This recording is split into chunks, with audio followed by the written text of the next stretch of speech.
Isang guro sa high school na offer ng 10,000 dolyar para baguhin ang bagsak na grade ng anak ng mayamang magulang. Kailangan niya ng pera. May utang siyang student loan at may sakit ang kanyang magulang.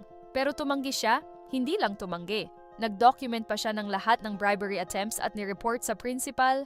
Walang nangyari, masyadong malakas ang pamilya. Nag-harass sila sa kanya. Naging isolated siya sa trabaho. Muntik na siyang mawala ng career.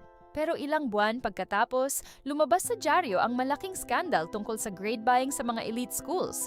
Ginamit nila ang mga evidence na na-document niya. Naging nationwide reform ang nangyari. At siya, na-offer ng position sa State Education Department para mag-design ng anti-corruption policies. Isa lang na estudyante ang nirerespeto niya noon. Ngayon, libo-libong estudyante na ang matutulugan niya. Tinanong siya kung nagsisi ba siya sa ginawa. Sabi niya, kung kinuha ko yung pera, mayaman ako ng 1 taon. Pero dahil hindi ko kinuha, naging legacy ko ang integrity. Isang desisyon, nagbago ang lahat.